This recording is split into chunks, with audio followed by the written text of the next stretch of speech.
Good morning and welcome to the Morning Scoop for Thursday, August 13th. This is your daily Buckeye fix. I'm Tom Orr. The dust is just starting to settle after the Big Ten's announcement on Tuesday that it was canceling its fall football season. Ohio State head coach Ryan Day held a press conference yesterday to answer questions about a decision he pretty clearly disagrees with. Now the biggest question is how the Buckeyes will move forward and when they will play their next game. Bill Bender of the Sporting News is my guest this morning. He was on the call with Day yesterday. He also talked with the executive director of the College Football Playoff about what things are looking like for them this fall. Bill, thank you for joining us. Thanks for having me on. Yeah, whirlwind of 72 hours, a lot of coffee, not a lot of showering.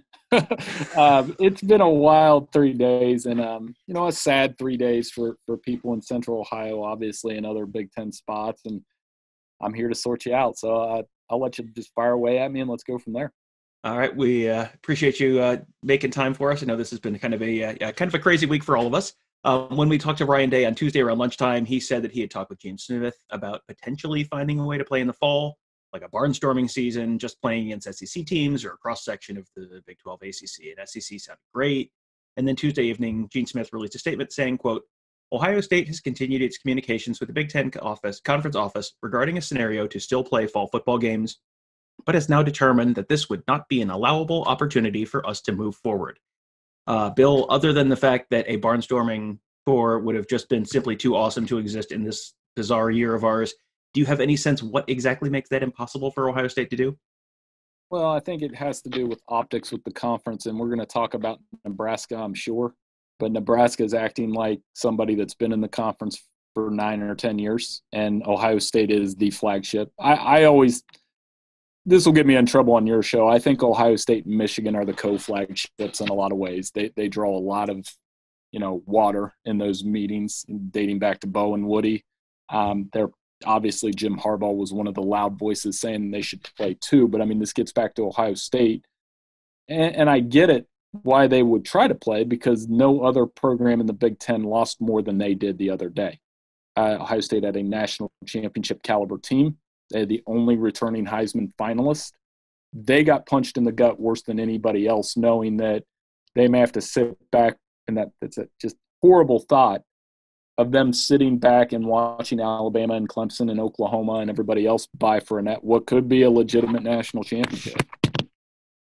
Yeah, and Ryan Day seemed maybe almost a little emotional when he was talking about what they might have been missing out on this fall. He called it a once in a lifetime team, that this is, they had quite a team last year. And I think you sure got the sense from him that he was thinking that this might be kind of, another step or two ahead of last year's team, which a lot of people talked about as maybe the best Ohio State team they'd seen in their lifetime. So you mentioned Nebraska earlier. Nebraska is, Scott Frost, just like Ryan Day, has been talking very openly about trying to figure out a way to make things happen in this fall. You wrote about that on Tuesday about Nebraska, and they obviously have quite a history with the Big 12 and didn't leave under super great circumstances. But maybe the Big 12 is sounding a little better than it did prior to the last week or two. Yeah, I mean, and that was what jumped out in that interim period where we were waiting on what would happen with Nebraska, in the Big Ten, and then Scott Frost comes out and say, "Well, we're going to seek other options if we can't play." And here's why that sounds different than Ohio State saying it, right? And I kind of ran through that in the article. Ohio State, like I said, one of those members, been around the conference, has some national championship weight to them. They've been around forever, and 1913, I had to look it up. So Nebraska comes in the conference in 2011, 3 different coaches, one Big championship appearance, and they got drilled by Wisconsin in a year where Ohio State couldn't play for it. And I don't think their experience has been what they thought it might be. I think they thought they might play Michigan and Ohio State and Penn State every year. I think they left the Big 12 where Texas and Oklahoma had most of the clout, and they ran into a situation where they're just not who they were in the 90s.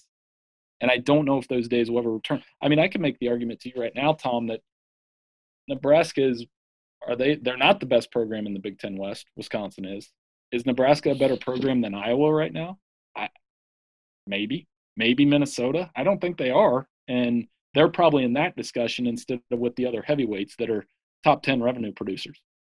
Yeah, I mean Iowa has had a heck of an offseason this year, so maybe Nebraska has passed Iowa, but yeah, Right. this Yeah. it Maybe would that was the wrong example.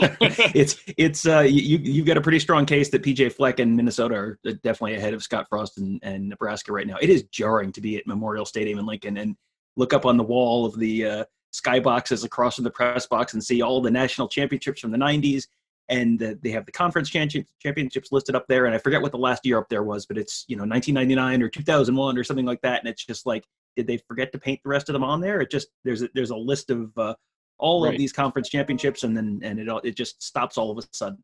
It's interesting that they would come out and say that, though, because then you wonder what the out is.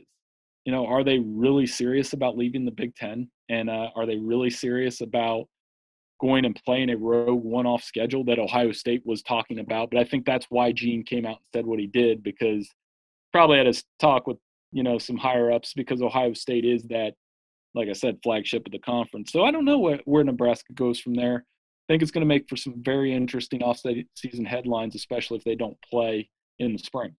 Yeah. Well, if they can't play this fall, and obviously now it sounds like they can't, then both Smith and Ryan Day did sound pretty adamant that they needed to be playing in the spring and ready to start in the spring. Day led a kind of an abbreviated schedule starting in January. And there are undoubtedly recruiting related reasons for that, as well as player development reasons. He talked about a little bit about both of those elements of it. Playing a shorter season starting in January definitely spaces things out more from the fall, which is, I mean, that was a big concern Urban Meyer raised, not having two seasons too close together and, guys playing two full seasons the same calendar year. I mean, you've got all sorts of safety issues there. But, I mean, you are a Central Ohio guy, as am I, and the weather in Ohio is not always super fantastic for outdoor activities in January, February, March. So I mean, they're even in the best case scenario that Ryan Day sort of laid out, there are definitely some challenges there as well. And the January starts tough because Ohio weather, as we all know, is so unpredictable. I mean, last year, if I remember correctly, the winter wasn't too bad. It was pretty mild, but that only means the next one could be awful, where we're shoveling our driveways. And I don't know if 9 inches of snow is doable in January. Now, February, March, that's fair game to me because, I mean, I've covered spring games with a winter coat on up in East Lansing and Ann Arbor and other places, and that's just life, like I said, in those states. If you were to do it, I think one scenario that makes sense is just play the division opponents and play a Big Ten championship game. And if you want to add if the Pac-12 somehow gets this done too, do you do a spring championship game? I think people would watch Ohio State, Oregon. I made this point yesterday.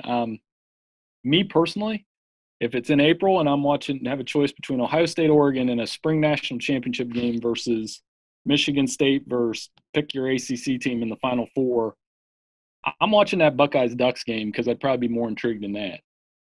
Yeah, April Fool's Day game in the Rose Bowl between Ohio State and Oregon. I mean, there would be some real cognitive dissonance there, but I think that would probably be my pick as well. Another thing that Day mentioned was that he hoped that if the SEC, Big 12, ACC pushed their seasons back to the spring, they could potentially play the college football playoff then. I mean, then you don't have the potential for a fall champion and a spring champion. It's a normal college football season. It's just happening a little later. You talked to Bill Hancock, who is the executive director of the college football playoff. He sounded at least somewhat optimistic that they might be able to play this fall, which, I mean, as certain as anyone is with anything at this point. But if that happens, then the Buckeyes and the rest of the Big Ten do get left out of that college football playoff this year. I do, and I asked him point blank, is it doable? And he didn't give a yes or no, but he said they're hopeful if they can do it. And I looked at the count. There you got 60 plus schools still in. You got 50 plus schools out. You got the Conference USA. They're going to push their decision back.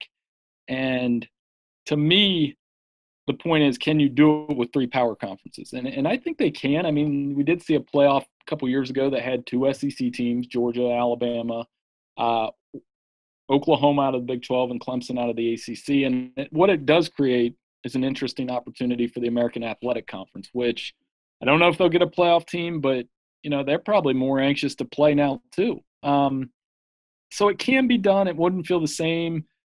I know the some other sports do split championships of sorts. Maybe the split national title is the way to go just this year. It's not like I haven't seen one. Explaining that to my kids is tough.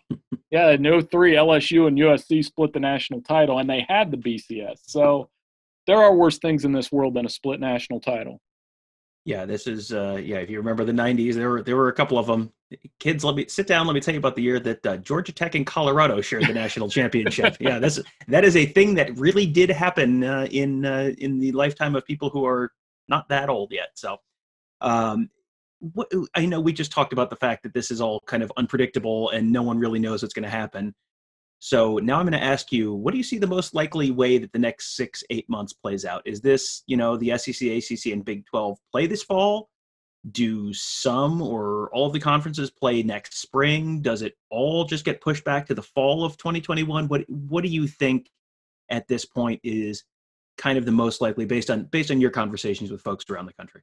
I hate to be the Grim Reaper, but I think eventually, if the COVID numbers don't go down in certain spots in this country, I think the ACC, the SEC, and the Big 12 will ultimately cancel their season too. I think they did a smart thing by pushing the schedule back to late September to give themselves a chance, is what the Big 10 should have done in the first place. But when that happens, as much as spring football sounds fun, I don't know if that's a good alternative either in terms of developing players that haven't played in the fall and already having the opt-outs that you do. So I think you almost pack up everything and try to give yourself a foolproof plan for next season. And that's everything. COVID protocols, that's the player association debate that it definitely got going in the Pac-12 and the Big Ten. Likeness, everything that you need to do to make sure that season is bulletproof. And the NFL has the drop on that. And granted, they have an NFL Players Association, but that's going on with minimal hitches so far. And I think college could take a cue from that. Another suggestion I would have is have a college football commissioner over the Power Five, because the disjointingness from the scheduling to the COVID protocols to how there hasn't been a unified message between the 65 most important schools in the game is what has struck me the most over the past month. Well, Bill, please let people know where they can find your work. You just wrote about the Nebraska situation. You just wrote about Bill Hancock yesterday. Just let people know where they can find that, and also where they can find you on Twitter. Yeah, it's just busy time, and doing football for us. You can find me at BillBender92 on Twitter, at SportingNews.com, Facebook, all those places. I mean, one of the big worst parts about this week, I don't get to sit by you and Gert in the press box this year, so we're gonna have to find a time to get together and properly social distance and talk about all these issues too. Yeah, it is. It is nice to have you a little closer than a lot of the national guys. That's makes hanging out during the off season potentially a little bit easier. So, Bill, thank you for joining us. Definitely go check out Bill's work at sportingnews.com, and then also head over to BuckeyeScoop.com. There is a lot to talk about with this whole situation right now. Our recruiting guys are working overtime to start getting a grasp on the potential impacts for the Buckeyes 2021 and 2022 classes, and probably beyond that as well. So, thank you guys for listening. We will talk to you tomorrow.